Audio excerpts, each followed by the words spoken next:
যে রাজনৈতিক দলগুলো তারা আসলে ভোটারদের প্রতি যে নজরটা দিচ্ছে, ভোটের জন্য চেষ্টা করছে, সেই জায়গা থেকে এবার আওয়ামী লীগ নির্বাচনে নেই, আওয়ামী লীগের যে ভোট ব্যাংক, সেই ভোট ব্যাংকের প্রতিটা নজর আছে। সেই জায়গা থেকে কোন দল এগিয়ে আছে আপনার মনে হয়? এবং আসলে দক্ষিণ পন্থার উত্থান বলে অনেকেই কথা বলছে, এবং তারা আসলে বিশেষ করে জামাত ইসলামী, সেই জামাত ইসলামের ভোটের পরিমাণ যেখানে আমরা সবাই জানি যে কীরকম ছিল, তার আসন কীরকম ছিল, সেই জায়গা থেকে তারা আরেকটি প্রতিদ্বন্দ্বী দল হিসেবে দাঁড়িয়ে যাচ্ছে বলে যে বিশ্লেষণগুলো আমাদের সামনে আসছে, সেটার পেছনে নেপথ্যে আসলে কারণ কি বলে মনে হয় আপনার? আপনি তো অনেকগুলি কথা বললেন। এখানে একটা জিনিস কি, মানে জামাতের আসলে তার কি অবস্থা, এটা এই বর্তমান যে পরিস্থিতি, এই পরিস্থিতিতে বোঝা একটু কঠিন। মানে কি, আপনি যদি আগের হিসাবগুলি ধরেন, আমি জামাতের প্রকৃত শক্তিটা কখন দেখেছি, আমি যদি অভিজ্ঞতার কথা বলি, আমরা কখন দেখেছি? আমরা কখনোই দেখি নাই তারা আসলে কতটুকু শক্তি আছে। তারা 2টা 3টা 15টা 18টা এরকম পায়, কিন্তু কার সঙ্গে থেকে পায় এটা আমি জানি না। আবার ধরেন, আমি যদি খুব ঠান্ডা মাথায় চিন্তা করি, ধরা যাক আমি কথা বলি, ধরুন 2001 সালে তারা 2জন মন্ত্রী পেয়েছিল, পাওয়ার পর তারপর যখন 2008 নির্বাচন, মন্ত্রী পাওয়া মানে কি, মনে করি আমরা যে ক্ষমতায় থাকে কিছু লোককে সুবিধা টুবিধা দেয়, দলের মানে আপনার প্রসার ঘটায়, তো তারপরে 2008 কিন্তু তাদের অবস্থা ততটা ভালো হয়নি। তারপরে তারা বিএনপির সঙ্গে ছিল। তো এই যে অবস্থাটা, কাজে জামাতের শক্তিটা এই মুহূর্তে যেহেতু আওয়ামী লীগ নাই, কাজেই আপনি বুঝবেন না। কিন্তু বাংলাদেশে এখন মানে আগে যখন থাকে, একটা সময় হয় কি, যে প্রধান যে দলটা, সেই দলটা থাকে তার সমর্থক, আর বাদ বাকিগুলি হয়ে যায় তার এন্টি। যেমন এখন হয়তো হবে বিএনপি আবার এন্টি বিএনপি, এরকম কিন্তু একটা হিসাব আপনি যদি করেন, তাহলে দেখবেন জামাত অনেক বড়। কিন্তু জামাত আসলে অত বড় না।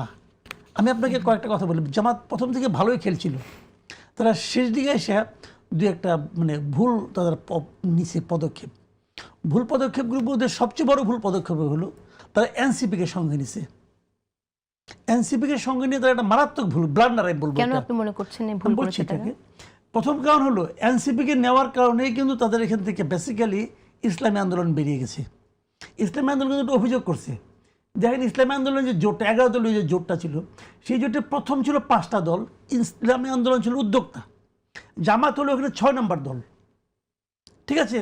তারপরে 3টা দল, এই এনসিপি, এবি পার্টি এবং অলি আহমেদের এলডিপি, এই 3টা যে ঢুকছে এখানে, এটা ইসলামী আন্দোলন জানে না, জামাত নিজ দায়িত্বে ঢুকেছে। কারণ জামাত কেন এনসিপিকে ঢুকাইছে এই কারণে, জামাতের পেছনে ওই লেজের মতো 71 সালটা লেগেই ছিল, ওটাকে ছাড়ছেই না। ওইখান থেকে বাঁচার জন্য সে 24কে জোড়া দিতে চাইছে, যে আমাদের পেছনে 24 আছে 71-এর বিকল্প হিসাবে। এটাকে আনতে যাই যে জিনিসটা হয়েছে, 24-এর অগাস্ট মাসে সারা দেশে বিএনপির কিন্তু এক ধরনের চাঁদাবাজির অভিযোগ বিএনপির নেতাকর্মীদের বিরুদ্ধে ছিল। বিএনপি বলেন অথবা বিএনপির নামধারী বলেন, প্রচুর অভিযোগ ছিল, তারা চাঁদাবাজি করছে, গণমামলা করছে, আওয়ামী লীগের লোকজনকে হয়রানি করছে, এই ধরনের একটা অভিযোগ ছিল। ওই সময় জামাত একটা ইতিবাচক ভূমিকা পালন করছিল, এদেরকে এক ধরনের প্রশ্রয় দিয়ে, আশ্রয় দিয়ে, সহানুভূতি দিয়ে করেছে। কিন্তু সেখান থেকে অনেকে মনে করেছিল যে আওয়ামী ভোটগুলি বোধহয় কিছু কিছু ভোট জামাতের বাক্সে যাবে। কিন্তু যেই মাত্র তারা এনসিপিকে নিয়ে নিল, তখন জিনিসটা কী দাঁড়ালো, যে আওয়ামী লীগের যে রাজনীতি এখন স্থগিত, এটা কার জন্য স্থগিত? এনসিপির জন্য স্থগিত, হাসনাত আবদুল্লাহর জন্য স্থগিত, এরাই তো করছে। আপনি বাংলাদেশে যে কোনো একজন আওয়ামী লীগের যে কোনো পর্যায়ে একজন নেতাকে জিজ্ঞাসা করেন যে তোমার সবচেয়ে ক্রোধ, ঘৃণা অথবা প্রতিহিংসা কার ব্যাপারে, সে বলবে এনসিপির ব্যাপারে। সেই এনসিপি যখন জামাতের সঙ্গে মিলে যায়, তখন জামাতের প্রতি মিনিমাম যাদের একটা শ্রদ্ধা ছিল, যে আমরা হয়তো ওদের কাছে প্রশ্রয় পেয়েছি, ওরা গেলে আমরা এক ধরনের সুবিধা পাবো, এই এনসিপিরা। কিন্তু আমরা তো তারপরও জামাত নেতাদের এই কথাটা বলতে শুনছি। আমরা যদি কোট করি একজন জামাতের প্রার্থীকে, তিনি বলেছেন যে আমাদের আপা নেই, এখন তাহলে আমাদেরকে ভোটটা দেন, আপা আসলে না হয় আবার দেবেন না, সেরকম বলেছে।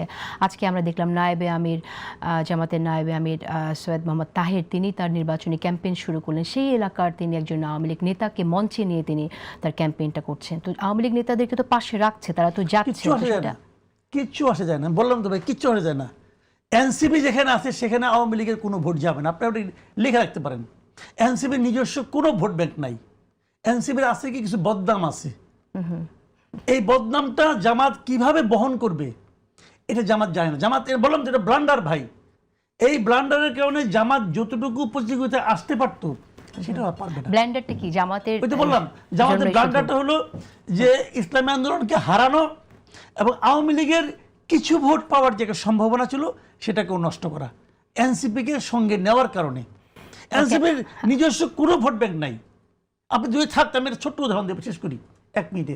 দেখেন এনসিপি তো অনেক বলে ইয়াংদের পার্টি, নতুন তো তারা নতুন ধারা তো না, তারা তো জামাত ধারা, এটা তো বোঝা গেল এখন আর কি। তাহলে ইয়াংদের মধ্যে যে এনসিপির কোনো গ্রহণযোগ্যতা নাই, এটা তো আপনার ছাত্র সংসদ নির্বাচনগুলোতে বোঝা গেল। কোনো একটা জায়গায় তারা তো সেকেন্ডও হয় নাই, জেতা বাদ দেন, তারা তো সেকেন্ডও হতে পারে নাই। তো তাদের সঙ্গে ইয়াংরাও নাই, তো তাদের সঙ্গে কে আছে? কিছু বদনাম আছে, এই বদনামগুলো ছাড়া তাদের আর কিছু নাই।